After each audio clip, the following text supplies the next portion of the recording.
Bonjour et bienvenue aux Morineries du dimanche.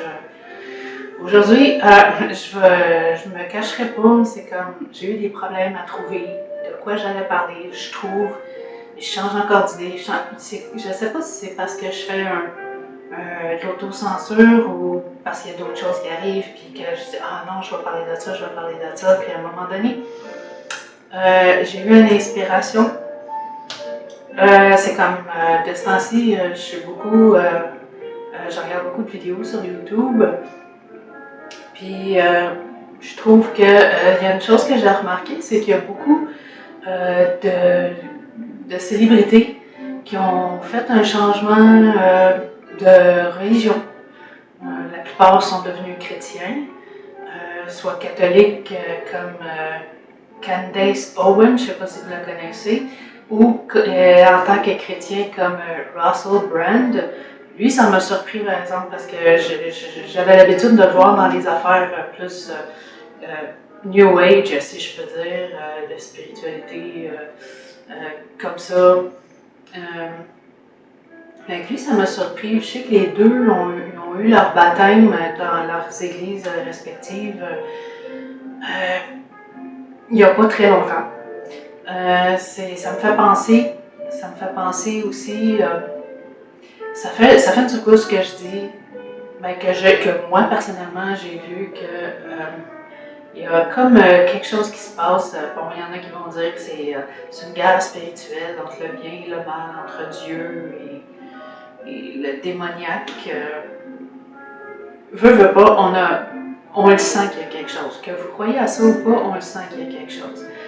Puis j'avais envie de m'ouvrir à vous, dans le sens que j'ai un cheminement spirituel et tout, puis j'ai toujours eu une certaine curiosité par rapport à mes recherches, que ce soit religieuses, spirituelles ou philosophiques, théologiques. En tout cas, ça c'est poussé loin un petit peu. J'ai vécu quelque chose récemment, à la fin du mois de mai. J'ai vécu quelque chose et puis, sans vous raconter, sans m'ouvrir à vous encore exactement en détail sur ça, ça m'a ouvert un autre champ, une autre perception, une autre fenêtre, je dirais, sur ma façon de voir. Puis, honnêtement, sur le coup, ça m'a mélangé. La semaine passée, je parlais d'une tarologue, puis de fil en aiguille, dans ce que je disais dans la vidéo de la semaine passée, ça m'a donné le goût de faire ce que je vais vous présenter dans pas long, qui est une lettre à Dieu. Alors, sans plus tarder, voici ma lettre à Dieu.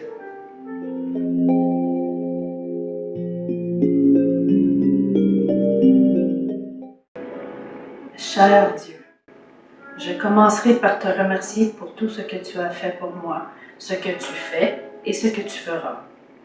Car oui, je crois en toi et je crois en le Christ. En passant, dit-on Jésus-Christ ou Jésus le Christ?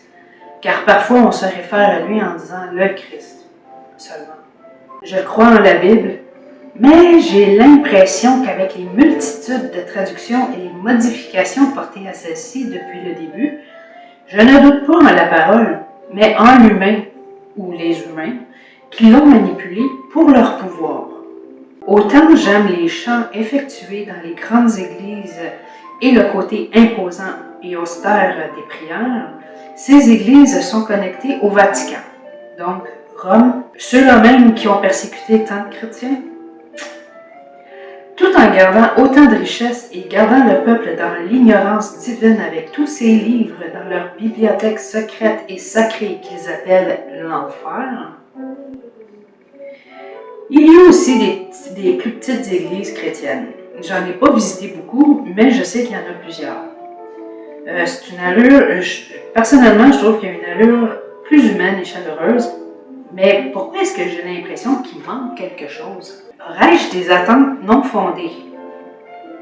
Pourquoi je n'arrive pas à me sentir complètement connectée spirituellement? Bon, pour la suite, je vais sûrement avoir l'air prétentieuse aux yeux de certains, Mais je sais que tu connais mon cœur. Même s'il est impensable que ça arrive, j'aimerais te parler face à face. Je sais que tu peux m'envoyer des messagers, mais tous les humains ont leurs points forts et leurs points faibles. Il est dit que nous sommes à ton image. Pourquoi seulement l'image? C'est tout ce qui est des connaissances dites occultes et que les anges déchus les auraient enseignées aux humains.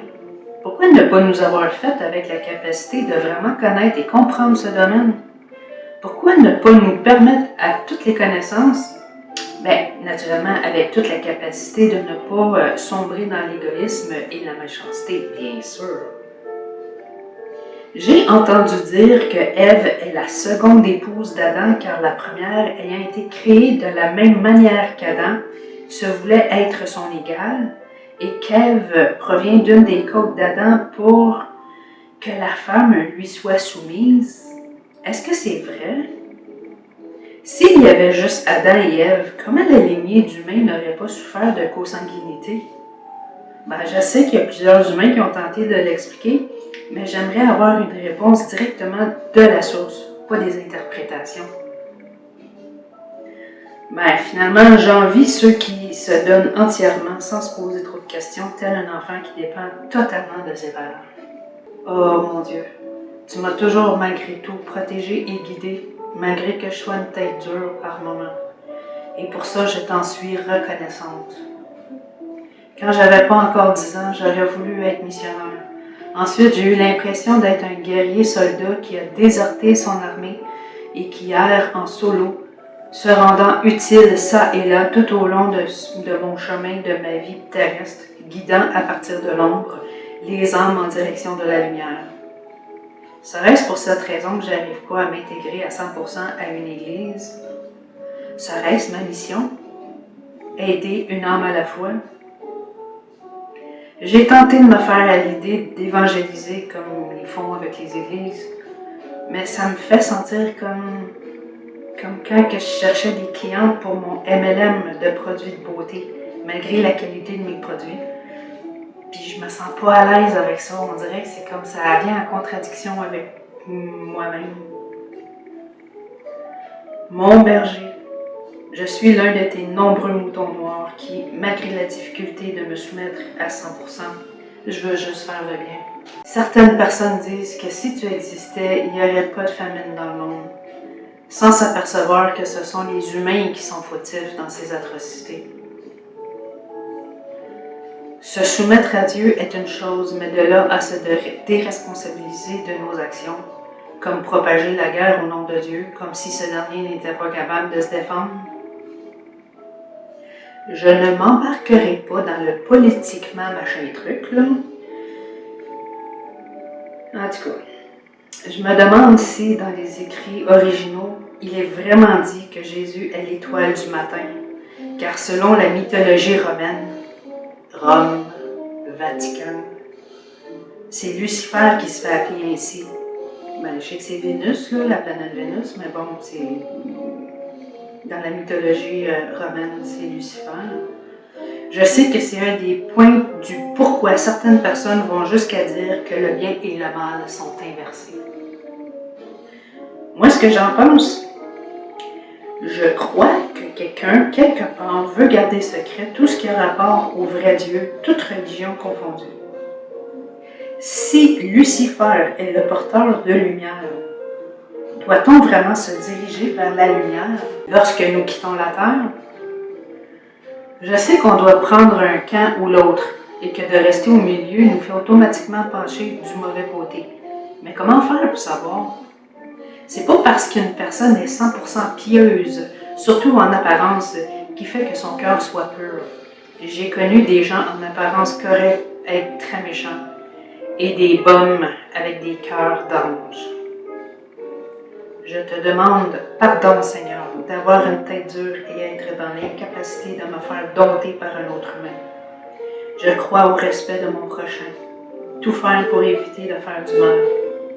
Mais es-tu vraiment un Dieu de dualité, sans nuance, sans prendre en considération que ce que nous, tes âmes, expérimentons, ou bien comme un enfant de 5 ans à qui on dit quoi faire sans explication, on doit obéir à défaut de se faire gronder pour l'éternité en enfer. Loin de moi l'idée de me battre contre toi. De toute façon, tu m'as prouvé ta présence tant de fois, ce qui fait que je me sens à l'aise de te parler comme je parle à une amie. Je cherche seulement à enlever le voile que les humains ont mis en rapport à toi, ou encore assaisonner ton histoire avec des mensonges dont on a la difficulté à différencier le vrai du faux. Je me disais que puisque beaucoup de puissances ont tenté d'éradiquer les chrétiens, la vérité devait s'y trouver. Maintenant, je vois plusieurs célébrités tourner au christianisme. Avec mon esprit twisté, quand la vague va dans une direction, je me méfie. Puis ça, dans n'importe quel domaine. Je sais que tu sais que j'étais en réflexion pour me faire baptiser dernièrement. Tous les gens de l'Église ont été sympas avec moi, sans me pousser ou m'obliger. J'étais sur le point de le faire. Mais quand on me pousse, c'est pour moi un signe de prendre du recul. En discutant avec une personne, cette personne m'a dit qu'il fallait que je le fasse, à plusieurs reprises, sans me connaître, puis sans prendre le temps de m'écouter non plus. Pour moi, c'est un événement à ne pas prendre à la légère, et encore moins de le faire pour une autre personne. Ce moment est entre toi, mon Dieu, et moi. Si ça s'est passé comme ça, peut-être parce que c'était pas le bon endroit pour moi, ou pas le bon moment.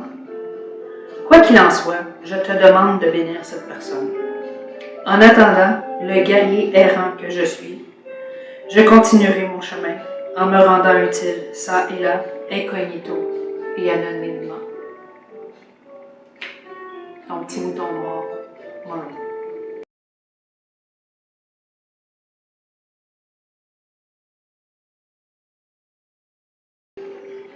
Je sais pas, peut-être que vous avez des commentaires à faire sur ce que je viens de vous partager, ou des questions, ou moi, tant que c'est dans le respect, vous pouvez me poser des questions, me dire qu'est-ce que vous en pensez. Vous pouvez liker aussi si vous avez aimé, vous pouvez vous abonner. Alors sur ce, j'espère que, je ne sais pas si j'ai touché ou s'il y en a qui pensent que ça a vibré avec certains d'entre vous. Parce que je suis sûrement pas la seule qui pense comme ça ou qui ressent comme ça. Faites-moi signe si c'est votre cas. Sur ce, je vous souhaite un bon dimanche et une bonne semaine. Bye!